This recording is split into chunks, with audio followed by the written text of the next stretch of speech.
சாம்பல் புதன் திருநாளாகிய இந்த நாளிலே இந்த ஆராதனையிலே பங்கேற்க வருகை தந்திருக்கின்ற உங்கள் அனைவரையும் மிக அன்போடு வாழ்த்தி வரவேற்றுக் கொள்கின்றோம். ஜபித்து கொடுகையை நாம் ஆரம்பிப்போம். ஜெபம் செய்வோம். கிருபை நிறைந்த கடவுளே, எங்களை மீட்பதற்காக தம்மையே இந்த உலகத்திலே தந்து எங்களை தேடி வந்தவரே, உம்முடைய பாடுகள், உம்முடைய மரணம், அதன் மூலமாக நாங்கள் பெற்றுக்கொண்ட மீட்பு, இவைகளை சிந்திக்கின்ற காலங்களை எங்களுக்கு தந்து அந்த நாட்களை பிரத்யேகப்படுத்தி இருப்பதனாலே உமக்கு நாங்கள் ஸ்தோத்திரம் செலுத்துகிறோம். இந்த நாளிலிருந்து தொடங்குகின்ற அந்த தியான காலங்களை நாங்கள் மிக பொறுப்போடும் உண்மையோடும் நாங்கள் எங்களுடைய வாழ்விலை கடைபிடிக்கும் வண்ணமாக ஆண்டவர் எங்களோடு கூட இருந்து எங்களை வழிநடத்துகின்ற அதற்காக உமக்கு ஸ்தோத்திரம் செலுத்துகிறோம். சிறப்பாக இந்த சாம்பல் புதன் ஆராதனையிலே ஆண்டோடைய மகிமையுள்ள பிரசன்னத்தை நாங்கள் உணர, ஆண்டோடைய அன்பின் ஆழத்தை நாங்கள் புரிந்து கொள்ள, எங்கள் ஆண்டவர் எங்களுக்காகப்பட்ட பாடுகளின் நிமித்தம் நாங்கள் பெற்றுக்கொண்ட மீட்பின் நிமித்தமாக ஆண்டவருக்கு நன்றி செலுத்தி, ஆண்டவரே நீ சம்பாதித்த மீட்பை எங்கள் வாழ்விலே இன்னும் ஆழமாய் நாங்கள் உறுதிப்படுத்தி கொள்ள கர்த்தர் எங்களுக்கு அருள் புரியும்படியாய் ஜெபிக்கின்றோம்.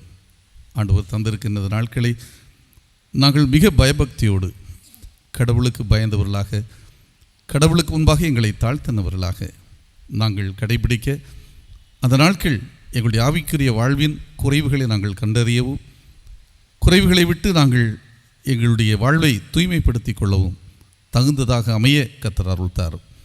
அதற்கு ஆதாரமாக இந்த நாளின் ஆராதனை உடைய திருக்கரங்களை தருகின்றோம். ஆண்டவருடைய பிரசன்னம் எங்கள் மத்தியிலே தங்கியிருப்பதாக, உம்முடைய மகிமையின் கரத்தை தொடுதலை நாங்கள் ஒவ்வொருவரும் உணர கர்த்தர் எங்களுக்கு அருள் புரிய ஜெபிக்கின்றோம். ஆண்டவரே, எங்கள் உள்ளத்தை உமக்கென்று நாங்கள் ஒப்படைத்தவர்களாக இந்த இடத்தை விட்டு கடந்து செல்லும்படியாய் இந்த ஆராதனையின் ஒவ்வொரு பகுதிகளும் எங்கள் வாழ்வினுடைய கடந்து செல்ல கர்த்தர் செயல்படும். மீட்பர் இயேசுவின் இனிய நாமத்தை கேட்கிறோம் பிதாவே, ஆமென். நாம் யாவரும் எழுந்து 115வது ஞானப்பாடலை பாடுவோம். ஞானப்பாடல் 115.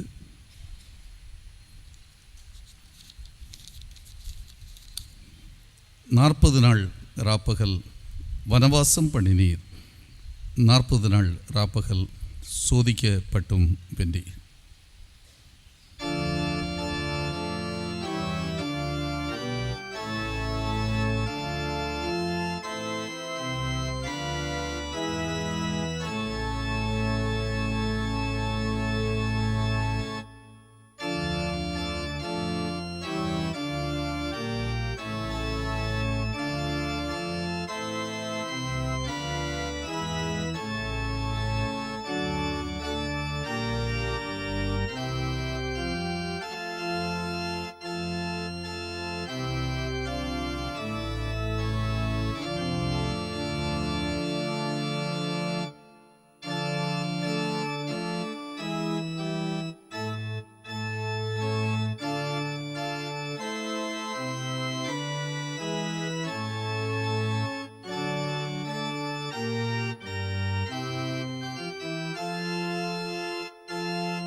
அமருவோம். வாசிக்கும்படி தெரிந்து கொண்ட திருமறை பகுதி தூய லூக்கா எழுதின நற்செய்தி நூல் 9ஆம் அதிகாரம் வசனங்கள் 22 முதல் 27 முடிய.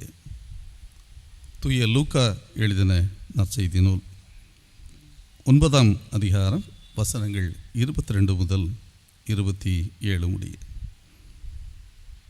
மேலும் மனுஷகுமாரன் பல பாடுகள் படவும் மூப்பராலும் பிரதான ஆசாரியராலும் வேத பாரகராலும் ஆகாதவன் என்று தள்ளப்படவும் கொல்லப்படவும் 3ஆம் நாளில் உயிர்த்தெழுந்திருக்கவும் வேண்டும் என்று சொன்னார். பின்பு அவர் எல்லாரையும் நோக்கி, ஒருவன் என் பின்னே வர விரும்பினால் அவன் தன்னைத்தான் வெறுத்து தன் சிலுவையை அனுதினமும் எடுத்துக்கொண்டு என்னை பின்பற்ற கடவன். தன் ஜீவனை ரட்சிக்க விரும்புகிறவன் அதை இழந்து போவான். என் நிமித்தமாக தன் ஜீவனை இழந்து போகிறவன் அதை ரட்சித்து கொள்ளுவான். மனுஷன் உலகம் முழுவதையும் ஆதாயப்படுத்தி கொண்டாலும் தன்னைத்தான் கெடுத்து நஷ்டப்படுத்தினால் அவனுக்கு லாபம் என்ன?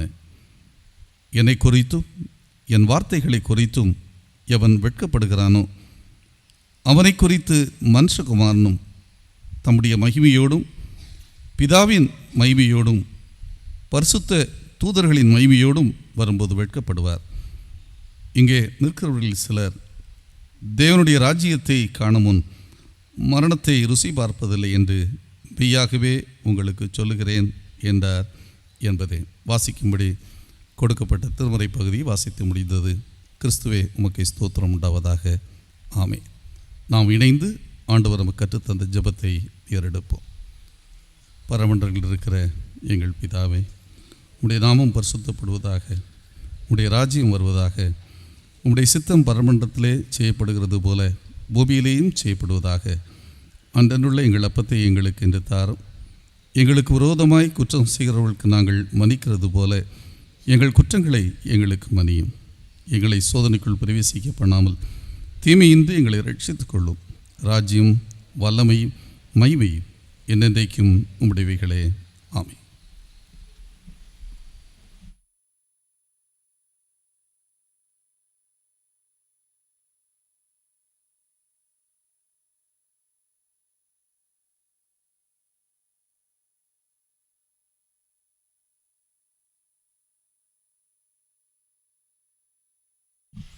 ரெண்டாயிரத்தி 24 ஆண்டின் சாம்பல் புதன்கிழமை சிறப்பு தொழுகையில் பங்கேற்கிற உங்கள் ஒவ்வொருவருக்கும் அன்பின் வாழ்த்துக்கள்.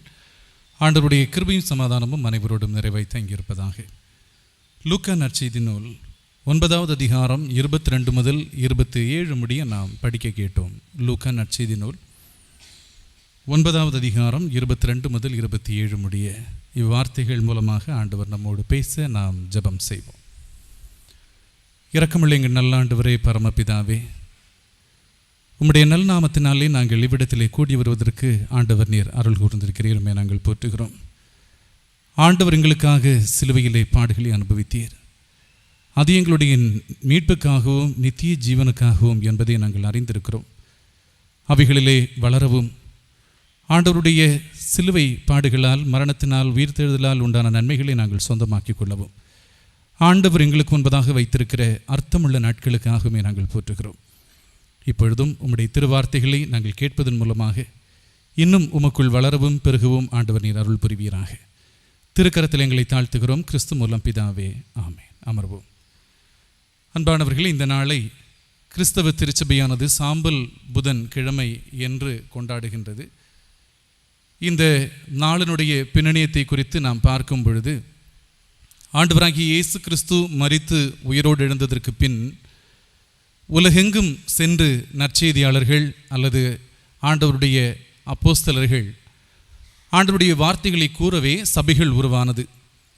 அப்படி சபைகள் உருவாகி அது ஒரு அமைப்பு சார்ந்த நிலைமைக்கு வரவே அந்த நாட்களிலே ஞான ஸ்நானத்தை பெற்றுக்கொள்பவர்கள் அந்த ஞான ஸ்நானத்தை பெற்றுக்கொள்வதற்கு முன்பதாக 40 நாட்கள் உபவாசம் இருந்து ஜெபித்து அதை தொடர்ந்து ஞானஸ்நானம் பெற்றுக்கொள்ள வேண்டும் என்கின்ற ஒரு நியமத்தை, எழுதப்படாத ஒரு சட்டத்தை சபை பின்பற்ற துவங்கினது. அப்படி ஒரு காலத்திலே துவங்கப்பட்ட அந்த ஒரு முறைமையானது காலப்போக்கிலே உயிர்த்தெழுதல் நாளன்று, ஈஸ்டர் தினத்தன்று அநேகமாக ஞான ஸ்நானம் கொடுக்கின்ற வழக்கத்தை சபைகள் பின்பற்ற ஆரம்பித்தது. அப்படி திருமுழுக்கை பெற்றுக்கொள்ளும் வண்ணமாக, அதற்கு ஆயத்தப்படும் வண்ணமாக 40 நாள் உபவசிக்கின்ற, ஆயத்தப்படுகின்ற, ஆண்டவராகிய இயேசு கிறிஸ்து 40 நாள் உபவசித்தார் என்கின்ற அந்த புரிதலோடு ஆண்டவருக்குள் ஞானஸ்நானம் பெறுபவர்கள் ஒரு புது சிருஷ்டியாய் மாறுவதற்கு 40 நாட்களை பயன்படுத்த வேண்டும் என்கின்ற ஒரு எழுதப்படாத நியமத்தை சபை பின்பற்ற ஆரம்பித்தது. அப்படித்தான் இந்த சாம்பல் புதன் என்கின்ற அந்த ஒரு நாள் முக்கியத்துவம் பெற்று சபையினுடைய மக்கள் பின்பற்றுகின்ற ஒரு நாளாக மாறிற்று. இது பொதுவான ஒரு புரிதல். நாமும் நமக்கு முன்பதாக வைக்கப்பட்டிருக்கிற இந்த நாட்களை நாம் அர்த்தமுள்ளதாக காண்போம். ஆண்டவருடைய கிருபையிலே இரக்கத்திலே பெருகுவதற்கு, அவருடைய சிலுவையினுடைய மரணத்தின் மூலமாக உண்டான நன்மையை சொந்தமாக்கிக் கொள்வதற்கு இந்த நாட்களை நாம் மிகவும் அர்ப்பணிப்புள்ள நம்முடைய வாழ்வின் மூலமாக அந்த நன்மைகளை பெற்றுக்கொள்வதற்கு ஆண்டவர் நமக்கு அருள் புரிவாராக. அன்பானவர்களே, நாம் வாசித்து கேட்ட லூக்கா நற்செய்தி நூல் 9வது அதிகாரம் 22 முதல் 27 வரையிலான பகுதிக்கு நேராக நமது முழு கவனத்தையும் திருப்புவோம். பொதுவாக சில காரியங்கள் இந்த உலகத்திலே மக்களுக்கு ஒரு புரியாத புதிராகவே இருப்பதை நமக்கு பார்க்க முடியும். அதாவது, ஒருவர் ஒரு வியாபாரத்தை துவங்குகிறார் என்று சொன்னால் அந்த வியாபாரம் மிக சிறப்பாக முன் செல்லுவதற்கு பல முயற்சிகளை மேற்கொள்வார். ஒவ்வொருவரும் வியாபாரம் செய்வதற்கு துவங்கும் பொழுது அதனுடைய முதலீடு, அதற்கென்று எடுத்துக்கொள்ளுகிற முயற்சிகள் எல்லாம் மிக சிறப்பாகத்தான் இருக்கும். ஆனால் சிலர் தங்களுடைய வியாபாரத்திலே அதிகமாக பொருளீட்டி விடுகிறார்கள். ஆனால் சிலரோ அந்த அளவுக்கு முன்னுக்கு வராமல் சாதாரணமாகவே இருப்பதை பார்க்க முடிகிறது. அப்படி சாதாரணமாக இருக்கிறவர்கள் முன்னிலையில் இருக்கிறவர்களைப் போல நாங்கள் வர வேண்டும் என்று சொல்லி அவர்களுடைய யுக்திகளையும் நுணுக்கங்களையும் எல்லாம் எப்படியாவது புரிந்து கொண்டு அதை பின்பற்ற ஆரம்பிப்பார்கள். ஆனாலும் தாங்கள் ஒரு மாதிரியாக கொண்டிருக்கிற நபரை போல வர முடியாத ஒரு சூழல் நேரிடுமேயாயின், அந்த முன்னுக்கு இருக்கிற நபர்கள் பின்பற்றுகின்ற வழிமுறைகள் என்ன என்பது முன்னுக்கு வர முடியாதவர்களுக்கு ஒரு புரியாத புதிராகத்தான் இருக்கும். படிக்கிற மாணாக்கர்களை குறித்து பார்க்கும் பொழுது சில மாணவர்கள் நல்ல மதிப்பெண்களை எடுப்பார்கள். சற்று குறைவான மதிப்பெண்களை எடுக்கிறவர்கள் அந்த நன்கு மதிப்பெண்கள் எடுக்கிறவர்களை கவனித்து அதுபோல நல்ல மதிப்பெண்களை எடுக்க வேண்டும் என்கின்ற முயற்சிகளை மேற்கொள்வார்கள். சில நேரங்களிலே அது கைகூடி வராத பட்சத்திலே நல்ல மதிப்பெண்களை எடுப்பதற்கு என்ன செய்ய வேண்டும் என்கின்ற அந்த ஒரு விஷயம் அவர்களுக்கு புரியாத புதிராகவே இருக்கும். அன்பானவர்களே, நன்றாக கவனியுங்கள். திருமறையிலே சொல்லப்பட்டிருக்கிற பக்தர்கள், இன்னும் நாம் கேள்விப்பட்டிருக்கின்ற ஆண்டவருடைய அடியவர்களுடைய வாழ்விலே ஆண்டவர் செய்த நன்மைகளை, ஆண்டவரால் அவர்கள் அனுபவித்த ஆச்சரியமானவைகளை, சிறப்பானவைகளை நாம் ஒவ்வொருவரும் பெற்றுக்கொள்ள வேண்டும் என்பது நம் ஒவ்வொருடைய விருப்பம். இந்த வேதாகமத்திலே நாம் பார்க்கின்ற தேவ பக்தர்கள், இன்னும் இன்றைக்கு வாழ்ந்து மறைந்த ஆண்டவருடைய அடியவர்கள் எல்லாம் ஆண்டவரிடமிருந்து அனுபவித்த அந்த சிறப்பான நன்மைகளை நாமும் சொந்தமாக்கி கொள்ள வேண்டும் என்பது நம்முடைய விருப்பம். அதற்கென்று பல முயற்சிகளை நாம் கிறிஸ்துவுக்குள் மேற்கொள்வது உண்டு. ஆனாலும் பல நேரங்களிலே அதுபோல ஆண்டவருடைய கரத்திலிருந்து நன்மைகளை பெற்றுக்கொள்ள முடியாத பட்சத்திலே அது ஆண்டவரை பின்பற்றுகிறவர்களுக்கும் ஒரு புரியாத புதிராக மாறிவிடுகிறது. அப்படி ஆண்டவரிடமிருந்து நன்மைகளை பெற்றுக்கொள்ள வேண்டும் என்று எதிர்பார்க்கிறவர்களுக்கு அதை பெற்றுக்கொள்ள வேண்டிய வழிமுறை ஒரு புரியாத புதிராக இருக்குமேயாயின், இன்றைக்கு நாம் வாசித்து கேட்ட இந்த வார்த்தைகள் நமக்கு ஒரு அழகிய புரிதலை தருகின்ற ஒரு பகுதியாகவே காணப்படுகிறது. நாம் என்ன செய்தால் பரலோகத்தின் நன்மைகளை நமக்கு பெற்றுக்கொள்ள முடியும்? என்ன வழிமுறைகளை ஆண்டவர் நமக்கு முன்பதாக வைத்திருக்கிறார் ஆண்டவர்? சில நேரங்களிலே நாம் இந்த மேஜிக் ஷோவுக்கு சென்று அதை பார்க்கும் பொழுது அவர்கள் மிக நுணுக்கமாக செய்கின்ற அந்த அந்த மெஜிஷியன் செய்கின்ற காரியங்கள் நமக்கு புரியாத புதிராகத்தான் இருக்கும். ஆனால் அவர்களோடு நாம் நெருங்கி பழகி அல்லது நாம் கற்று அவரை போல மாற வேண்டும் என்று விரும்பினால் நமக்கு அது புரிகின்ற ஒன்றாக மாறிவிடும். அப்படி புரியாத புதிர்களை எல்லாம் புரிய வைப்பவர் கர்த்தருடைய ஆவியானவர். இந்த நாளின் திருமறை பகுதி மூலமாக ஆண்டவர் அவரிடமிருந்து நன்மைகளை பெற்றுக்கொள்வதற்கு சில காரியங்களை நமக்கு புரிய வைக்கிறார். 23வது வசனத்திற்கு நேராக நம்முடைய கவனத்தை திருப்புவோம். லூக்கா 9:23 அந்த வசனத்தை நான் வாசிக்கிறேன். பின்பு அவர் எல்லாரையும் நோக்கி, ஒருவன் என் பின்னே வர விரும்பினால் அவன் தன்னைத்தான் வெறுத்து தன் சிலுவையை அனுதினமும் எடுத்துக்கொண்டு என்னை பின்பற்ற கடவன். ஒருவன் என்னை பின்பற்றி வர விரும்பினால் அவன் தன்னைத்தான் வெறுத்து தன் சிலுவையை எடுத்துக்கொண்டு என்னை பின்பற்ற கடவன். ஆண்டவருடைய பிள்ளைகளாக இருக்கிற நீங்கள் மிக கவனமாக இந்த வசனத்தினுடைய பொருளை புரிந்து கொள்ள வேண்டும். தன்னைத்தான் வெறுத்து, அதாவது ஒருவன் என்னை பின்பற்றி வர விரும்பினால் அவன் தன்னைத்தான் வெறுத்து அனுதினமும் தன் சிலுவையை எடுத்துக்கொண்டு அவன் என்னை பின்பற்ற கடவன். தன்னைத்தான் வெறுப்பது, அது என்ன தன்னைத்தான் வெறுப்பது? துறவிகளைப் போல, இல்லென்று சொன்னால் சன்னியாசிகளைப் போல சமூகத்திலிருந்து மாறி மலைகளிலே சென்று தங்களுடைய உடலை வருத்தி கொண்டும் வேதனைப்படுத்தி கொண்டும் காயத்தைப்படுத்தி கொண்டும் இருப்பதா தன்னைத்தான் வெறுப்பது? இல்லை இல்லை. தன்னைத்தான் வெறுப்பது என்று ஆண்டவராகிய இயேசு கிறிஸ்து இந்த இடத்திலே அல்லது வேதாகமத்திலே சொல்லியிருக்கிற உண்மை என்னவென்று சொன்னால், அதாவது ஒரு விசை ஆண்டவரிடத்திலே சிலர் வந்து சொல்லுவார்கள், உம்மை ஏரோது தேடுகிறான், ஏரோது உம்மை பிடிக்க வகை பார்க்கிறான் என்று சொல்லும் பொழுது ஆண்டவர் சொல்லுவார், இன்றும் இனிவரும் சில நாட்களுக்குள்ளதாக எருசலேமிலே யாரும் கொல்லப்படுவதில்லை என்று அந்த நரிக்கு போய் சொல்லுங்கள் என்று ஆண்டவர் சொல்லுவார். அதாவது பொல்லாங்கனுடைய ஏவுதலால், தீமையினுடைய தூண்டுதலால் ஏரோது செயல்படுகிறான் என்பதனால் ஆண்டவர் ஏரோதனுடைய அந்த நடவடிக்கைகள் மீது ஒரு வெறுப்புணர்வோடு அந்த இடத்திலே பேசுவதை நமக்கு பார்க்க முடிகிறது. நன்மைக்கு எதிரான, நன்மையை சிதைக்க வேண்டும் என்று நிற்கின்ற அந்த செயல்களை வெறுக்கின்ற அந்த வெறுப்பு, இது பிறிதொருவர் மீது அல்லது பிற சக்திகள் மீது காண்பிக்க கூடிய ஒன்றாக நாம் கருதி இருக்க, என்னிலிருந்து எழும்புகின்ற தீமையை நானே வெறுத்து கொள்வதுதான் தன்னைத்தான் வெறுப்பது. தன்னைத்தான் வெறுத்து அனுதினமும் என் சிலுவையை எடுத்துக்கொண்டு பின்பற்ற கடவன். தன்னைத்தான் வெறுப்பது இன்னும் சற்று விளக்கமாக நாம் பார்க்கலாம். என்ன தன்னைத்தான் வெறுப்பது? 1 யோவான் 2வது அதிகாரம் 16வது வசனத்திலே ஆண்டவர் சொல்லி இருக்கிறார், மாமிசத்தின் இச்சை, கண்களின் இச்சை, ஜீவனத்தின் பெருமையாகி இந்த 3 கிரியைகள் பிதாவினால் உண்டானது அல்ல, அது இந்த உலகத்தால் உண்டானது, பொல்லாங்கனால் உருவான ஒன்று. இந்த செயல்கள் ஒரு நபரிடமிருந்து எழும்பி கிளம்பி அவனுடைய செயல்களாக வெளிப்படவே அந்த செயல்கள் அவர்களுடைய வாழ்வுக்கு நன்மையை கொண்டு வராது. ஆனால் பல நேரங்களிலே மக்கள் இதை புரிந்து கொள்ளாமல், இது தீயவனால் உண்டான ஒரு பண்பு அல்லது பிதா ஆதாம் ஏவாளை ஆதியிலே உருவாக்கும் போது உருவாக்கினவைகள் அல்ல இவைகள், உலகத்தால் உருவானவை, பொல்லாங்கனால் சமூகத்திற்குள் மக்களுக்குள் புகுத்தப்பட்ட ஒன்று என்று அதை வெறுக்காமல் தங்களிடமிருந்து வெளிப்படுத்துகிறதை நாம் பார்க்க முடியும்.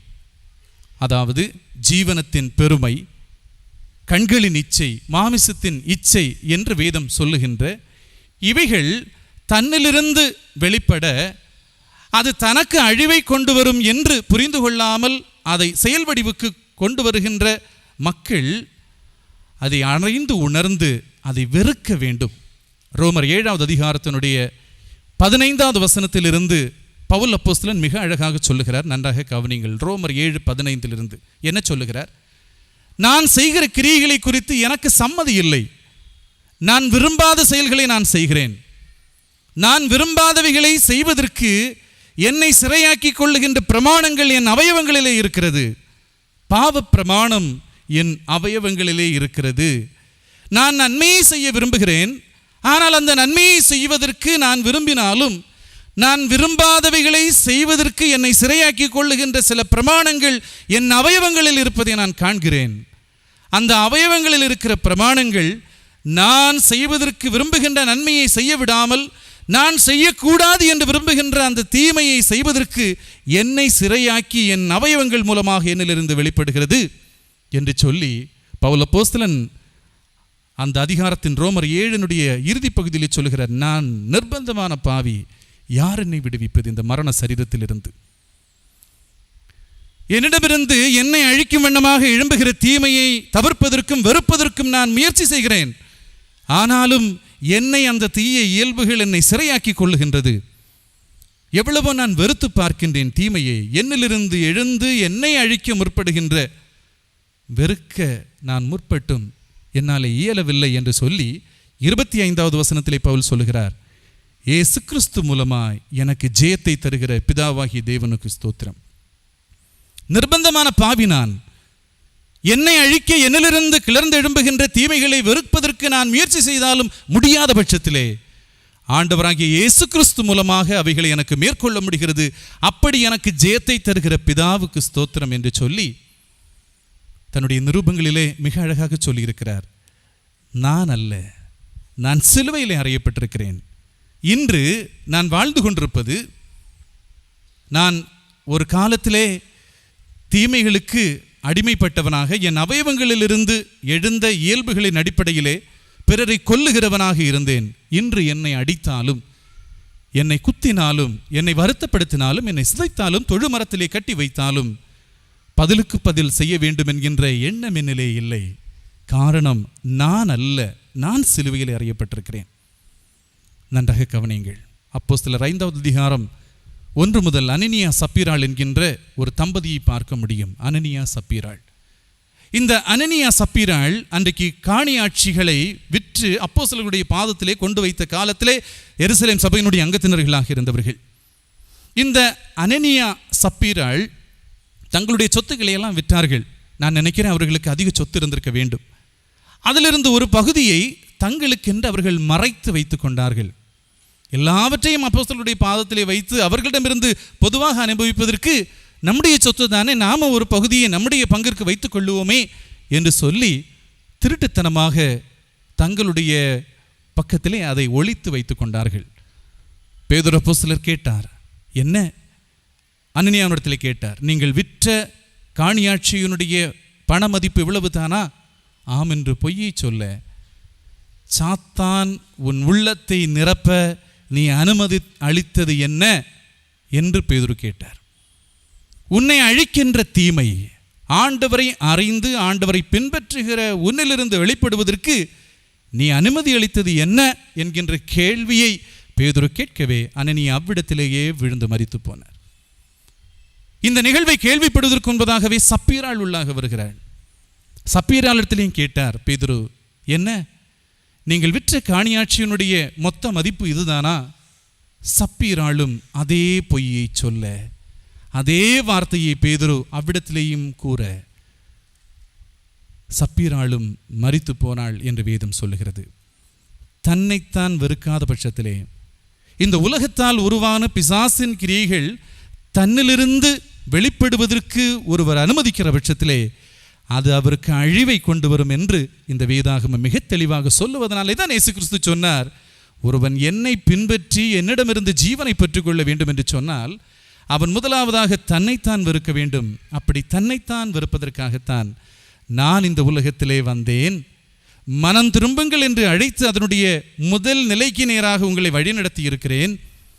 அதன் பின்பு ரட்சிப்பின் அனுபவம் என்கின்ற ஒவ்வொரு நாளும் எனக்குள் வளருவதற்கு வேத வசனங்களை உங்களுக்கு தந்திருக்கிறேன். திருமறை வார்த்தைகளை ஜெபிப்பதற்கு ஆவியின் பலனை உங்களுக்கு நான் தந்திருக்கிறேன். உபவசித்து ஜெபிப்பதற்குரிய ஆவியின் அனலை உங்களுக்கு தந்திருக்கிறேன். என்னை துதித்து பாடுவதற்கும் ஒன்றாக சேர்ந்து என்னை தொழுது கொள்ளுவதற்கும் எனக்குள் வளருவதற்கும் திருச்சபை என்கின்ற அமைப்பை தந்திருக்கிறேன்.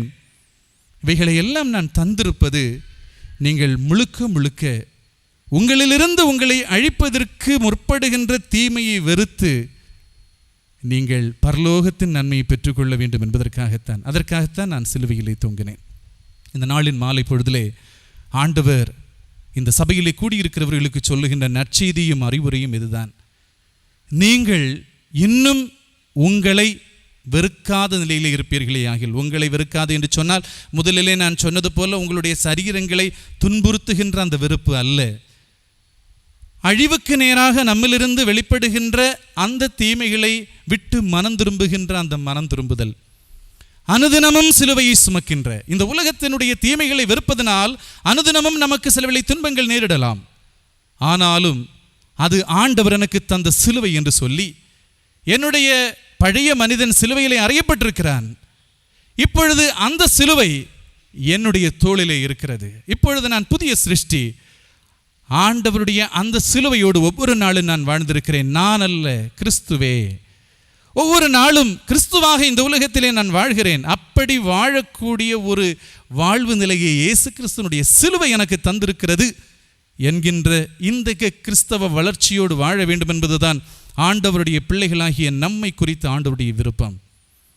பேதுரு இயேசு கிறிஸ்துவை கைது செய்வதற்கு வந்தவருடைய வேலைக்காரனின் காதர வெட்டினான் என்று வேதம் சொல்லுகிறது. சில வாரங்களுக்குள்ளதாக பேதுரு இயேசு கிறிஸ்துவனுடைய நாமத்தை அறிவித்ததினால் யூத தலைவர்களால் அடிக்கப்பட்டார். வேதம் சொல்லுகிறது, சந்தோஷத்தோடு அவர்கள் அந்த அடிகளை வாங்கி கொண்டு திரும்பி போனார்கள் என்று. எப்படி இந்த மாற்றம்? பேதுரு சிலுவையிலே அறையப்பட்டார். இப்பொழுது வாழ்ந்து கொண்டிருப்பது பேதுரு அல்ல, கிறிஸ்து அவரிலே. ஆண்டவரை பின்பற்றுகிற ஒவ்வொருவருடைய அனுபவமும் இப்படியாக இருக்க வேண்டும் என்பதுதான் அவருடைய எதிர்பார்ப்பு. ஆண்டவர் இந்த நாட்களை நமக்கு முன்பதாக வைத்திருக்கிறார் என்று சொன்னால், இவ்வித அனுபவத்திலே நாம் வளரும் வண்ணமாகத்தான். இனி நான் அல்ல, கிறிஸ்து. நான் சிலுவையிலே அறையப்பட்டேன். அப்படி நான் அறையப்பட்டிருக்கிற சிலுவையை அனுதினமும் சுமந்தவனாக நீதியோடும் தூய்மையோடும் பரிசுத்தத்தோடும் இந்த உலகத்திலே வாழ்கின்றேன் என்கின்ற அனுபவத்திலே பெருக வேண்டும். ஒரு உண்மையை ஆண்டவருடைய பிள்ளைகளாக இருக்கிற நீங்கள் புரிந்து கொள்ள வேண்டும். இந்த உலகத்திலே சிறப்பானவர்கள் என்கின்ற அங்கீகாரத்தை பெற்று இருக்கிறவர்கள் எல்லாம் தன்னைத்தான் சிலுவையிலே அறைந்தவர்கள் தான். தன்னைத்தான் வெறுத்து அனுதினமும் சிலுவை எடுத்தவர்கள். அன்னை தெரசா உலகெங்கும் போற்றப்படுகிற ஒரு பெண்மணி, வலது கரத்திலே காரி உமிழ, இடது கரத்திலே இது எனக்கு பிள்ளைகளுக்கு ஏதாவது கொடு என்று கேட்கிறார் என்று சொன்னால் அவர் தன்னைத்தான் வெறுத்திருந்தார். அவர் சிலுவையிலே அறையப்பட்டிருந்தார். ஹென்றி பேக்கர் என்கின்ற ஆண்டவருடைய ஊழியக்காரர், இன்னும் ஹட்சன் டெய்லர் என்பவர், இவர்களுடைய இந்த மிஷனரிகளுடைய வரலாறுகளை பார்க்கும் பொழுது இதில் ஹட்சன் டெய்லர் ஒரு நோயாளிக்கு, ஒரு போதைக்கு அடிமைப்பட்டிருந்த ஒரு நபருக்கு சிகிச்சை செய்து கொண்டிருக்க, சிகிச்சை செய்த வண்ணமாக இயேசு கிறிஸ்து அவருக்கு சொல்லுவாராம். மிகவும் போதைக்கு அடிமைப்பட்டவர், ஏற்கனவே ஒரு நற்செய்தியாளரை தாக்கினவர், திருமறையை எரித்தவர், கிழித்தவர். அவருக்கு காயங்களை கட்டி கொண்டே இயேசு கிறிஸ்துவனுடைய அன்பை கூற, தனக்கு சிகிச்சை தருகிற மருத்துவர் என்றும் பாராமல் அவரை மிகவும் திட்டுவதும் அவருக்கு விரோதமாக செயல்படுவதுமாக இருந்தாராம். ஆனாலும் ஹட்சன் டெய்லர் அவருக்கு ஒரு தீங்கும், ஒரு மருத்துவராக அவருக்கு நன்மை செய்தாரே ஒழிய தீமை செய்யவில்லை. நாளடைவிலே அவர் ரட்சிப்புக்கு நேராக வரும் அளவிற்கு அவர் ஜெபிக்கிறவராகவும் அவரோடு அன்பாக நடந்து கொள்கிறவராகவும் இருந்தார். எழும்ப முடியாத ஒரு நோயாளி படுக்கையிலே படுத்து கொண்டு தன்னுடைய காயங்களை கட்டுகிற மருத்துவரையே வைத்து கொண்டிருக்க, அவருடைய உடல் மட்டுமல்ல, ஆவி, ஆத்மா, சரீரம் என்கின்ற முழு மனிதனும் நன்மையை பெற வேண்டும் என்கின்ற முயற்சியிலே அந்த மருத்துவர் ஈடுபடும் பொழுது அவருக்கு எதிராகவே அந்த நபர் செயல்படுகிறார் என்று சொன்னால் அதையும் பொறுத்து கொண்டு இன்னும் அவர் வாழ்ந்திருக்க வேண்டும் கிறிஸ்துவுக்குள் என்று நினைக்கிற அந்த நினைப்பு இருக்கிறதே, அதுதான் தன்னை வெறுத்து சிலுவையை எடுத்துக்கொண்டு நடக்கிற அனுபவம் என்பது. இந்த உலகத்திலே சிறப்பானவர்கள் எல்லாம் தன்னைத்தான் வெறுத்து அனுதினமும் இயேசு கிறிஸ்துவின் சிலுவை எடுத்தவர்கள். இந்த உலகத்திலே என்னுடைய வாழ்வு சிறப்பாக இருக்க வேண்டும், கிறிஸ்துவுக்குள் சிறப்புற வேண்டும் என்கின்ற எண்ணமும் எதிர்பார்ப்பும் உங்களிலே இருக்கும் என்று சொன்னால் நீங்கள் சிலுவையிலே அறையப்பட வேண்டும். தன்னைத்தான் வெறுத்து கிறிஸ்துவின் சிலுவையை அனுதினமும் நான் அறையப்பட்டிருக்கிற அந்த சிலுவையை என்னுடைய தோளிலே சுமர்ந்த நபராக, கிறிஸ்துவாக, கிறிஸ்துவனுடைய பண்பை வெளிப்படுத்துகிற நபராக இந்த உலகத்திலே வாழ்கிறேன் என்கின்ற அந்த ஒரு ஆவிக்குரிய வளர்ச்சியும் முதிர்ச்சியும் உங்களில் ஏற்பட வேண்டும். அதற்கு இன்னும் மனம் திரும்பாதவர்கள் முற்றிலும் ஆண்டவருக்குள் மனம் திரும்புதலின் அனுபவத்திற்குள் வர வேண்டும். மனதிற்குள் ஒரு தீர்மானத்தை எடுத்துக்கொள்ள வேண்டும். இந்த நாட்களிலே என்னை அழிக்கின்ற அனனியா சப்பீராளுக்குள் இருந்து அவர்களை அழித்த அந்த ஒரு கிரியை என்னிலே இருக்குமேயா என் ஆண்டவரே, அது எனக்கு வேண்டாம். இந்த நாட்களிலே என்னிலிருந்து அதை எடுத்து போடும். அதை நான் வெறுக்கிறேன். சக மனிதர்களையும் மற்றவர்களையும் அல்ல, தீமையை வெறுக்கிறேன் ஆண்டவரே. மட்டுமல்ல, முழுக்க முழுக்க இனி நீராக நான் இருக்க நான் முற்றிலும் சிலுவையிலே அறையப்படுவதற்கு என்னை ஒப்புவிக்கிறேன். அதற்காக நான் உபவசிப்பதற்கு என்னை நான் அர்ப்பணிக்கின்றேன். இரவும் பகலும் உம்முடைய வாசனமே என்னுடைய சிந்தையாய் மாறுவதற்கு தீர்மானம் எடுக்கிறேன் என்கின்ற ஒரு முடிவை நீங்கள் இவ்வேளையில் எடுப்பீர்கள் என்று சொன்னால், சிறப்புற்றவர்களெல்லாம் தன்னைத்தான் வெறுத்தவர்கள் என்கின்ற அந்த ஒரு அங்கீகாரத்தை உங்களுக்கும் ஆண்டவர் அருளுவார். சிறப்பானவர்கள் என்கின்ற ஆண்டவருடைய இரக்கத்தையும் மதிப்பையும் புகழையும் நன்மதிப்பையும் குடும்பத்திலே, சபையிலே, சமூகத்திலே நீங்களும் பெறுவீர்கள் என்பது இந்த வசனம் தருகின்ற நற்செய்தி. ஆமன்பானவர்களே, தன்னைத்தான் வெறுத்து சிலுவையை எடுத்துக்கொண்டவரை பின்பற்ற வேண்டும். அதற்கு ஆண்டவர் இந்த நாட்களை நமக்கு தந்திருக்கிறார். தொடர்ந்து 24 வசனம் 26வது வசனத்தை நான் வாசிக்கிறேன். 24, 26. தன் ஜீவனை ரட்சிக்க விரும்புகிறவன் அதை இழந்து போவான். என் நிமித்தமாக தன் ஜீவனை இழந்து போகிறவன் அதை ரட்சித்துக் கொள்ளுவான். 26. என்னை குறித்தும் என் வார்த்தைகளை குறித்தும் எவன் வெட்கப்படுகிறானோ அவனை குறித்தும் மனுஷகுமாரனும் தம்முடைய மகிமையோடும் பிதாவின் மகிமையோடும் பரிசுத்த தூதர்களின் மகிமையோடும் வரும்போது வெட்கப்படுவார். அதாவது 24வது வசனத்தின் கடைசியிலே ஆண்டவர் சொல்லுகிறார், என் நிமித்தமாக தன் ஜீவனை இழந்து போகிறவன் அதை ரட்சித்துக் கொள்ளுவான் என்று ஆண்டவர் சொல்லியிருக்கிறார். தன்னைத்தான் வெறுத்து ஒருவன் தன் சிலுவையை எடுத்துக்கொண்டு அவரை பின்பற்றினால் அதுதான் உண்மையான பின்பற்றுதல் என்று இவ்விடத்திலே ஆண்டவர் சொல்லியிருக்கிறார். அவருடைய வாழ்வு சிறப்புறும் என்று இவ்வசனத்திலே ஆண்டவர் சொல்லுகிறார். அவன் ரட்சிக்கப்படுவான். ஆண்டவர் தம்முடைய மகிமையிலே வரும்பொழுது அவனை ஆண்டவர் கனம் பண்ணுவார் என்று இந்த வசனத்திலே சொல்லப்பட்டிருக்கிறது. அதாவது ஆண்டவரை பின்பற்றுகின்ற, தன்னைத்தான் வெறுத்து ஆண்டவருடைய பிள்ளைகளாக இருக்கிறவர்கள் ஆண்டவரை அறிக்கை செய்வதிலே அல்லது கிறிஸ்துவை இந்த உலகுக்கு சொல்லுவதிலே ஒருபோதும் வெட்கப்படக்கூடாது என்று இந்த வசனத்திலே ஆண்டவர் சொல்லியிருக்கிறார். என் நிமித்தமாக ஒருவன் தன் ஜீவனை இழக்கிறவன் ரட்சிக்கப்படுவான். இந்த உலகத்திலே ஒருவன் என்னை குறித்து வெட்கப்படுவானேயாகில் பிதாவும் அவரும் அவனை குறித்து வெட்கப்படுவார் என்று வேதம் சொல்லுகிறது. தீமோத்தேயு என்கின்ற நற்செய்தியாளருக்கு, தன்னுடைய உடன் ஊழியருக்கு பவுல் எழுதின 2வது நிரூபத்திலே 2வது அதிகாரம் 15வது வசனத்திலே சொல்லுகிறார். 2 தீமோத்தேயு 2:15, தீமோத்தேயுவே நீ வெட்கப்படாத ஊழியக்காரனாயிரு. நீ வெட்கப்படக்கூடாது. என்ன, எதை குறித்து வெட்கப்படக்கூடாது? நீ பெற்றிருக்கின்ற இந்த ஒரு வித்தியாசமான வாழ்வு, அது இயேசு கிறிஸ்துவினால் வந்த வாழ்வு என்பதை யாரிடத்திலே சொல்வதை குறித்தும் நீ ஒருபோதும் வெட்கப்படக்கூடாது. இன்றைக்கு சில கிறிஸ்தவர்களை பார்க்கும் பொழுது ஆண்டவரை பின்பற்றுவார்கள், ஆலய தொழுகைகளில் பங்கேற்பார்கள். ஆண்டவரிடத்திலே பக்தி வைராக்கியம் இல்லாத நபர்களோடு ஒன்று சேரும் பொழுது அங்கு ஒரு தீமையான செயலை செய்வதற்கு, எடுத்துக்காட்டாக ஒரு வாகனத்திலே புறப்பட்டு செல்கிறார்கள், ஒரு திரைப்படம் ஒளிபரப்பப்படுகிறது. அவ்விடத்திலே இது ஆண்டவருக்கு விரோதமான செயல், நாம் எல்லாம் ஆண்டவருடைய பிள்ளைகள் அல்லவா என்று சொல்லுவதிலே அவர்கள் வெட்கப்படுவார்கள். என்ன நினைப்பாங்க, இவங்க அவங்க கூட நாமும் உட்காந்துருவோம். இப்படி தீமைகளை வெறுப்பதிலே, தவிர்ப்பதிலே, அதற்கு கிறிஸ்துவின் நாமத்தை பயன்படுத்துவதிலே வெட்கப்படுவார்கள். சிலர் வேதாகமத்தை திறந்த வெளியிலே எடுத்துக்கொண்டு பயணிப்பதிலே வெட்கப்படுவார்கள். பையிலே வைத்து அல்லது மூடி வைத்து எடுத்து செல்வார்கள். வேதாகமத்தை நான் எடுத்து சென்றால் என்னை பெரிய பக்திமான் என்று மற்றவர்கள் சொல்லி விடுவார்களோ, ஏளனம் செய்வார்களோ என்று சொல்லி சிலர் வெட்கப்படுவார்கள். இப்படி வெட்கப்படுகின்ற நபர்களாக ஆண்டவரை பின்பற்றினால் அவர்களுடைய கிறிஸ்தவ வாழ்வினால் எந்த பயனும் இல்லை என்று ஆண்டவர் சொல்லுகிறார். வேதம் மிக தெளிவாக சொல்லுகிறது. பவுல் அப்போஸ்தலன் சந்தை வெளிகளிலே எதிர்பட்டவர்களோடு கிறிஸ்துவை சொன்னார். வெட்கப்படாத ஊழியக்காரன். நான் இன்று பெற்றிருக்கின்ற ஒரு சிறப்பான அனுபவம், நல்ல வாழ்க்கைக்கு காரணம் ஆண்டவராகிய இயேசு கிறிஸ்து. அதை நீயும் அனுபவிக்க வேண்டும். யான் பெற்ற இன்பம் பெருகை வையகம். நான் பெற்றிருக்கின்ற இந்த மீட்பின் அனுபவத்தை நீங்களும் பெற்றுக்கொள்ள வேண்டும். அது இயேசு கிறிஸ்து எனக்கு தந்திருக்கிறார், இலவசமாக தந்தார், உனக்கும் தருவார். அது இந்த உலக வாழ்வோடு முடிந்து போவது அல்ல, நித்திய ஜீவன் வரைக்கும் காலம் காலமாக தொடர்கின்ற ஒன்று. எவ்வளவு விலை மதிப்பு மிக்க, எவ்வளவு பெரிய செல்வத்தை, எவ்வளவு பெரிய பொக்கிஷத்தை நான் பெற்றிருக்கிறேன் இயேசு கிறிஸ்துவினால், அதை நீயும் பெற்றுக்கொள்ள வேண்டும் என்று பிறருக்கு சொன்னால் நீ வெட்கப்படாத ஊழியக்காரன். பயணிக்கும் பொழுது, பிறரிடத்திலே பழகும் பொழுது யார் எதிர்படுகிறார்களோ, யார் உடன் பழகுகிறார்களோ அவர்கள் ஆண்டவராகிய இயேசு கிறிஸ்துவை இன்னும் அவரோடு நெருங்கி பழகுகின்ற அனுபவம் இல்லாதவர்களாக இருந்தால் அவரை குறித்து சொல்லுவதிலே, அவரால் நாம் பெற்றுக்கொண்டிருக்கின்ற அந்த மீட்பின் அனுபவத்தை பகிர்வதிலே வெட்கப்படக்கூடாது. அப்படி வெட்கப்பட்டால் ஆண்டவரும் அவருடைய மகிமையோடு வரும்பொழுது நம்மை குறித்து வெட்கப்படுவார் என்று வேதம் சொல்லுகிறது.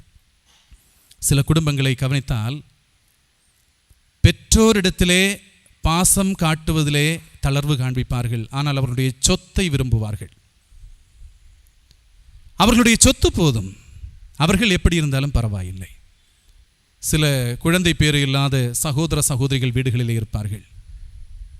அவர்களை அன்பாக கண்ணியமாக கவனிக்க மாட்டார்கள், ஆனால் அவர்களுடைய காலத்திற்கு பின் அவருடைய சொத்து தனக்கு வர வேண்டும் என்று விரும்புவார்கள். இன்றைக்கு ஆண்டவரை பின்பற்றுகிற பல நபர்களும் இப்படித்தான். ஆண்டவரை குறித்து சொல்லுவதிலே வெட்கம், ஆனால் அவரிடமிருந்த நன்மையை நான் பெற்றுக்கொள்ள வேண்டும். வேதம் சொல்லுகிறது, ஆண்டவர் மனதை காண முடியாத அளவிற்குரிய உன்னதமானவர் அல்ல. நீ வெட்கப்படக்கூடாது. என்னை குறித்து பிறரிடத்திலே சொல்லுவதிலே உனக்கு வெட்கம் என்று சொன்னால் உனக்கு நன்மை செய்வதிலே எனக்கும் வெட்கம் தான் என்கிறார் இந்த வசனத்தின் மூலமாக ஆண்டவர். ஆகவே ஆண்டவரை பின்பற்றுகிற ஆண்டவருடைய பிள்ளைகளாக இருக்கிறவர்கள் இந்த நாட்களிலே எவைகளிலே பெருக வேண்டும் என்று ஆண்டவர் விரும்புகிறார். அவருடைய மகிமையிலே அவர் வரும்பொழுது அவர் நம்மை ஆறத் தழுவி மார்போடு அணைத்து முத்தமிட வேண்டும் என்று சொன்னால் நாம் வெட்கப்படாத அவருடைய பிள்ளைகளாக இருக்க வேண்டும். எதிலே வெட்கப்படக்கூடாது. நான் பெற்றிருக்கின்ற இந்த சிறப்பான வாழ்வு, நான் பெற்றிருக்கின்ற இந்த கல்வி, நான் பெற்றிருக்கின்ற இந்த பொருளாதார வளர்ச்சி, நான் பெற்றிருக்கின்ற இந்த சிறப்பான அனுபவங்கள், மகிழ்ச்சி, அமைதி, சந்தோஷம், இவைகளெல்லாம் அந்த ஒரே ஒரு பராபரனாலே மட்டும்தான். அவராலே தான் நான் பெற்றிருக்கிறேன். இந்த ஜீவன், இந்த வாழ்வு, இன்னும் நான் பெற்றுக்கொள்ளப் போகின்ற வாழ்வு எல்லாம் இயேசு கிறிஸ்துவினால். அதை நீயும் சொந்தமாக்கி கொள்ள வேண்டும் என்று அவர்களுக்கு இயேசு கிறிஸ்துவை குறித்து சொன்னால் நாம் வெட்கமில்லாத கிறிஸ்தவர்கள். அப்படி வெட்கப்படாதவர்களாய் ஆண்டவரை பின்பற்றினால் ஆண்டவரும் அவருடைய நன்மைகளை நமக்கு அருள்வதிலே வெட்கப்பட மாட்டார். இதைத்தான் முதலிலே புரியாத புதிர் என்று நான் சொன்னேன். பலருக்கு இந்த ஒரு வழிமுறை தெரிவது இல்லை. ஆண்டவரை குறித்து சொல்லுவதிலேயோ, திறந்த வெளியிலே பயணம் செய்யும் பொழுதெல்லாம் வேதாகமத்தை கொண்டு செல்லுவதிலேயோ எல்லாம் வெட்கப்படுவார்கள். கிறிஸ்துவை குறித்து கிறிஸ்துவனுடையவன் நான் என்று சொல்லுவதில்லை, ஆனால் கிறிஸ்துவனுடைய நன்மை வேண்டும் என்று எதிர்பார்ப்பது. இந்த வேளையிலே நன்றாக புரிந்து கொள்ள வேண்டும். இல்லை, எங்கும் எந்த இடத்திலும் கிறிஸ்துவை பறைசாற்றுவதிலே, கிறிஸ்துவை வெளிப்படுத்துவதிலே எந்த வெட்கமும் இருக்கக்கூடாது. அவர் தந்திருக்கிற ரட்சிப்பின் அனுபவத்தை சொல்லுவதிலே, அதை பிறருக்கு விளக்கி கூறுவதிலே எந்த வெட்கமும் இருக்கக்கூடாது. அப்படி என்று சொன்னால் ஆண்டவரும் நமக்கு நன்மையை தருவதிலே அவரும் வெட்கப்பட மாட்டார். ஆகவே இந்த புரிதலோடு ஆண்டவரை பின்பற்ற வேண்டும். பிரையான் கிரீன் அமெரிக்க ஐக்கிய நாட்டை சார்ந்தவர். தன்னுடைய இள வயதிலே ஆண்டவருக்கு பயப்படாமல் வாழ்ந்து வரவர் பிரையான் கிரீன் என்பவர். சென்ற நூற்றாட்டை சார்ந்தவர். இப்படி இருக்க அவர் ஒரு கட்டத்திலே ஆண்டவருடைய பிள்ளையாக தன்னை அர்ப்பணித்தார். தன்னைத்தான் வெறுத்து ஆண்டவருடைய சிலுவையை எடுத்துக்கொண்டு அனுதினமும் அந்த சிலுவையை சுமந்து வாழ வேண்டும் என்று தன்னை ஆண்டவருக்கு முற்றிலும் அர்ப்பணித்தார். ஆகவே அவருடைய வாழ்விலே அவர் மட்டற்ற மகிழ்ச்சியையும் பேரின்பத்தையும் அனுபவிக்க ஆரம்பித்தார். இப்பொழுது அவர் ஒரு முடிவுக்கு வந்தார். இந்த அமெரிக்க ஐக்கிய தேசத்திலே எவ்வளவோ இளைஞர்கள் தீமைகளுக்கு அடிமைப்பட்டு கொண்டிருக்கிறார்கள்.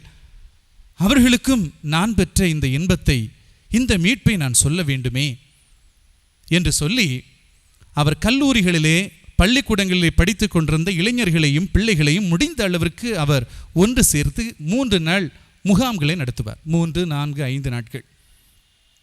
பிற வெல்விசேஷரிடமிருந்து பணத்தை எல்லாம் வசூலித்து இலவசமாகவே நடத்துவார் அந்த பிள்ளைகளுக்கு, பள்ளி கல்லூரியிலே படிக்கிற மாணாக்கருக்கு. அப்படி அவர் ஒரு குறிப்பிட்ட நாள், ஒரு குறிப்பிட்ட அந்த ஒரு 3 நாள் முகாம் நடத்தி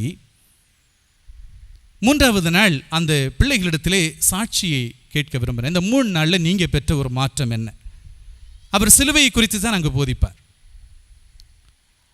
அப்பொழுது ஒரு கருப்பு இன பின்னணித்தை சார்ந்த ஒரு சிறு பெண், ஒரு சிறுமி, 13-14 வயது இருக்கும், வளர் இளம் பருவத்தை சார்ந்தவள் முன்னுக்கு வந்து சொன்னாள், சில வருடங்களுக்கு முன்பதாக என்னுடைய தகப்பனார் எனக்கு தெரிந்த ஒரு நபரால், எங்கள் குடும்பத்தோடு இணைந்த ஒரு நபரால் கொலை செய்யப்பட்டார்.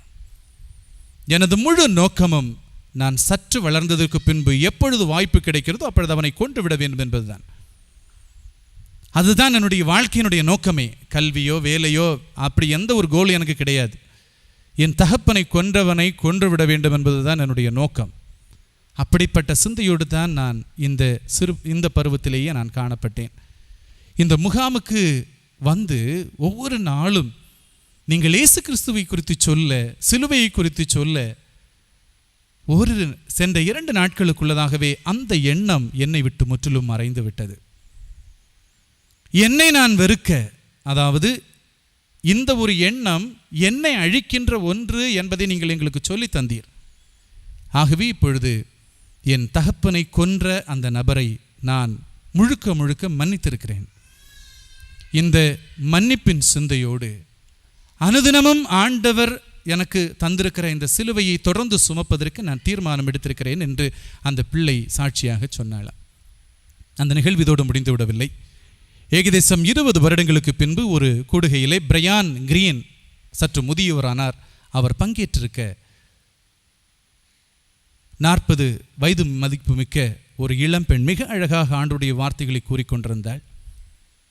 அவ்விடத்திலே அவள் தன்னுடைய செய்தியினுடைய முடிவிலே சொன்னாள், என்னுடைய 14 வயது பருவத்திலே ஒரு குறிப்பிட்ட முகாமிலே நான் பங்கேற்றேன். அப்பொழுது என் தகப்பனாரை கொலை செய்ய வேண்டும், கொன்ற நபரை கொலை செய்ய வேண்டும் என்கின்ற தீர்மானத்தோடு இருந்தேன். அந்த முகாமிலே வைத்துத்தான் நான் முழுக்க முழுக்க என்னை வெறுத்து அந்த சிந்தையும் என்னிலிருந்து அழிவதற்கு ஆண்டவருக்கு என்னை ஒப்புக் கொடுத்தேன். அந்த தீர்மானத்தை அன்று எடுத்ததினால் இன்றைக்கு நான் வாழ்ந்து கொண்டிருக்கிறேன். இல்லை என்று சொன்னால் ஒரு கொலைக்காரியாக சிறையிலே இருந்திருப்பேன், இல்லை என்று சொன்னால் நான் அழிந்திருப்பேன் என்று சொன்னாள். இதை பிரையான் கிரீன் கேட்டபோது அன்று பல வருடங்களுக்கு முன்பதாக சொன்ன அந்த சிறுமிதான் இவள் என்று புரிந்தவராய் கண்ணீர் விட்டு ஆண்டவருக்கு நன்றி சொன்னதாய் வரலாறு கூறுகின்றது. ஆண்டவருடைய பிள்ளைகளாக இருக்கிற நாம் ஒவ்வொருவரும் இன்னும் நம்மை வெறுத்து அனுதினமும் ஆண்டவருடைய சிலுவை எடுத்துக்கொண்டு நடக்க வேண்டியவர்கள் மட்டுமல்ல, வெட்கப்படாத ஆண்டவருடைய பிள்ளைகளாக எங்கும் நாம் பெற்ற இரட்சிப்பின் அனுபவத்தை சொல்லுகிறவர்களாகவும் அதற்கு நேராக பிறரை முழுக்க முழுக்க அந்த பாதையிலே கொண்டு வந்து அவருடைய மகிமையிலே நாமும் இந்த உலகமும் பிரவேசிப்பதற்கு நாம் காரணமாக இருக்க வேண்டும். அப்பொழுது அவர் நம்மை குறித்து வெட்கப்பட மாட்டார். இந்த உலகத்திலே நாம் வாழ்ந்து கொண்டிருக்கிற இந்த நாட்களிலும் வரும் காலங்களிலும் அவரும் வெட்கப்படாமல் நம்மை ஆசீர்வதித்து நம்மை வழிநடத்துவார். இதற்காக முற்றிலும் ஆண்டவருடைய சமூகத்திலே நம்மை ஒப்புவிப்போம். இந்த 40 நாட்களும் இவ்விதத்திலே வளர ஆண்டவர் உங்களுக்கு அருள் புரிவாராக. ஆமென்.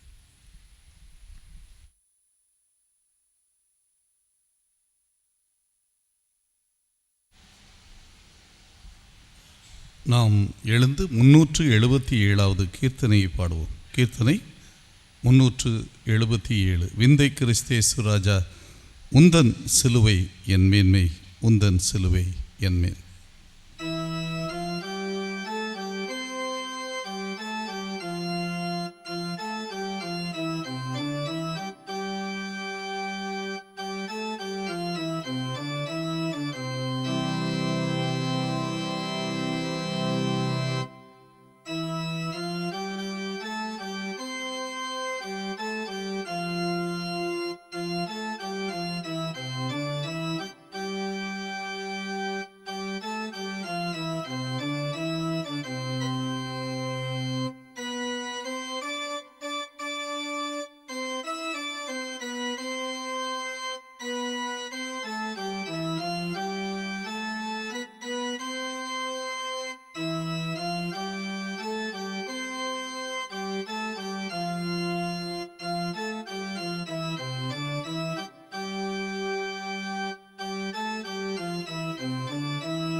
ஜெபம் செய்வோம்.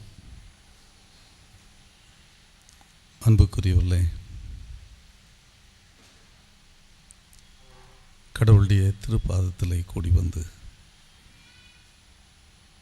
நம்முடைய நோன்பு நாட்களை நாம் தொடங்குகின்றோம். என்னை பின்பற்றுகிறவன் தன்னைத்தான் வெறுத்து தன் சிலுவையை எடுத்துக்கொண்டு என்னை பின்பற்ற வேண்டும் என்ற ஆண்டோடைய அழைப்பை பெற்றோர். அந்த அழைப்பிற்குரியவர்களாக நம்மை ஆண்டவர் மாற்ற நம்மையே ஆண்டவருடைய பாதப்படியிலே அர்ப்பணம் செய்வோம். நம்மை மேற்கொள்ளுகின்ற தீமைகளுக்கு இடமளிக்காமல் கடவுளுடைய கரத்திலே நம்மை தாழ்த்தி நம்முடைய தூய்மையை பாதுகாத்து கொண்டு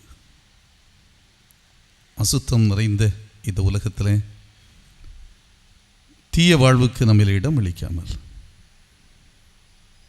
பொல்லாத செய்கைகளுக்கு நம்மில் இடம் அளிக்காமல், பரிகாச செய்கைகளுக்கு நம்மில் இடம் அளிக்காமல் கடவுளுக்கு முன்பாக நம்மை தாழ்த்துவோம். ஆண்டவரே, என்னை பெருமையாக்கி சித்தத்தை ஏற்கின்ற மனதை எனக்கு தாரும் என்று கெஞ்சுவோம். ஒருவேளை அதனால் இழப்புகள் வரலாம், பாடுகள் வரலாம். ஆண்டவர் நமக்கு நம்பிக்கை தருகின்றார். என் நிமித்தமாக தன் ஜீவனை இழந்து போகிறவன் அவன் ரட்சிக்கப்படுவான். அன்புக்குரியவர்களே, நம்முடைய ஜீவனை காத்துக்கொள்ள நம்மை ஆண்டவருக்கு முழுமையாய் தத்தம் செய்வோம். இன்னும் ஆண்டவர் நம்மோடு சொல்லுகின்றார், என்னை குறித்து, என் வார்த்தைகளை குறித்து வெட்கப்படாதீர்கள். அப்படி நீங்கள் வெட்கப்படும் போது உங்களை குறித்தும் நான் வெட்கப்பட வேண்டியது வரும் என்பதை சொல்லுகின்றார். இந்த லந்து காலங்களிலே ஒருவேளை அப்படிப்பட்ட எண்ணங்கள் நம்மில் இருக்கும் என்றார். அவைகளை விட்டொழிந்து என் ஆண்டவருக்காக, என் கடவுளுடைய நற்செய்திக்காக தைரியமாய் நான் இந்த உலகத்துக்கு முன்பாக நிற்பேன் என்ற பிரதிஜனையோடு நம்முடைய வாழ்க்கை பயணத்தை தொடர்வோம். அன்பின் ஆண்டவரே, எங்களை அன்போடு உமக்கு சொந்தமாக்கினவரே, உம்முடைய சிலுவையால், உம்முடைய தியாகத்தால் நாங்கள் வாழ்வு பெற்று ஆண்டவரோடு ஒன்றிணைக்கப்பட்டிருக்கிறோம், ஆண்டவருடைய பிள்ளைகளாக்கப்பட்டிருக்கிறோம். இந்த லந்து காலத்தில் உம்முடைய பிள்ளைகளாக ஏற்கப்பட்ட நாங்கள் உம்முடைய பிள்ளைகளாக வாழ்கிறோமா, அல்லது பிறருக்கு தீங்கிழைத்து அதன் மூலமாக மகிழ்ச்சி கண்டு இறைவனுடைய ஆசீர்வாதத்தை இழந்து போகிறோமா என்பதை எங்களுக்குள்ளே கேட்டு பார்க்க ஆண்டவர் அருள்தார்.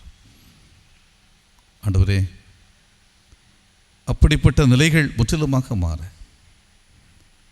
அத்தகைய வாழ்க்கையை விட்டு நாங்கள் வெளியே வர, உம்முடைய அன்பிற்கு சான்றுகளாய் இந்த உலகத்திலே வாழ ஆண்டவரே நீர் அருள் புரிய ஜெபிக்கின்றோம். இந்த உலகத்திலே தீமைகள் உலகை ஆண்டு கொண்டு இருக்கின்ற காலம் இது. அப்படிப்பட்ட நாட்களிலே நாங்கள் தீமைகளோடு ஒத்துப்போகாதபடி எங்களுடைய வாழ்வின் பரிசுத்தத்தை காத்துக்கொள்ள எங்களையே நாங்கள் உமக்கு முன்பாக அர்ப்பணிக்கின்றோம். வெட்கப்படாத மக்களாக உம்முடைய நற்செய்திக்கு சான்று பகர எங்களை ஆயத்தப்படுத்தும். ஆண்டவருடைய கிருபையின் கரங்களினால் தாங்கும். எங்கள் தனிப்பட்ட வாழ்வுக்காக உம்முடைய சமூகத்தில் மன்றாடுகின்றோம். எங்களிலே தேவைகள் பல உண்டு, பல பிரச்சனைகளை எங்களை சூழ்ந்து கொண்டு எங்களை நெருக்குகின்ற வேளைகள் உண்டு. என்றாலும் உம்முடைய பாதத்திலே நாங்கள் வரும்போதெல்லாம் எங்கள் பாரங்கள் இறக்கப்பட்ட உணர்வை பெறுகின்றோம். ஏனென்றால் எங்களுடைய பாரங்களை ஏற்கின்ற ஆண்டவராக நீர் இருக்கின்றீர். விதமாக உம்முடைய சமூகத்தில் எங்கள் பாரங்களை இறக்கி வைத்து விட்டு செல்லுகின்றோம். எங்களுக்காக தம்மையே தந்த ஆண்டவர் எங்கள் சுமையை நீர் ஏற்றுக்கொண்டு உம்மை நாங்கள் சுமந்து செல்ல ஆண்டவர் எங்களுக்கு அருள் தாரும்.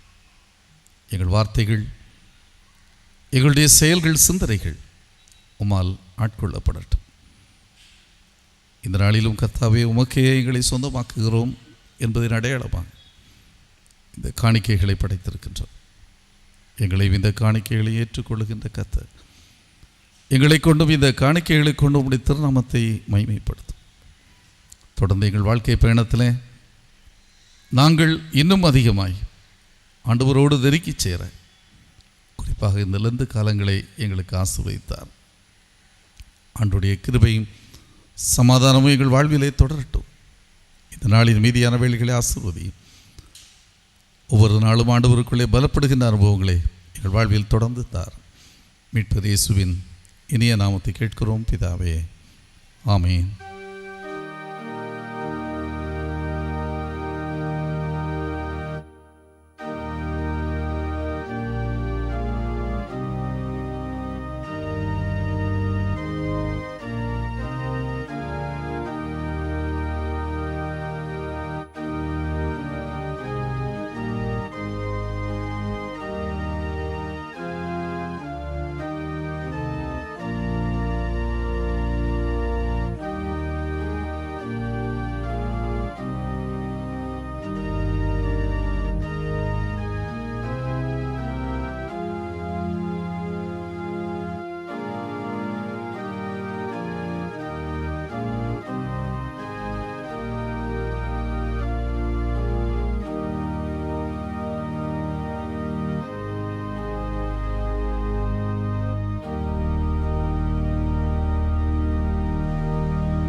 நம்முடைய கர்த்தராகிய இயேசு கிறிஸ்துவினுடைய கிருபையும் தந்தையாகிய கடவுளுடைய அன்பு தூய ஆவியானுடைய ஐக்கியமும் வழிநடத்துதலும் பாதுகாவலும் பராமரிப்பும் நம் அனைவரோடும் நிறைவாய் தங்கியிருப்பதாக.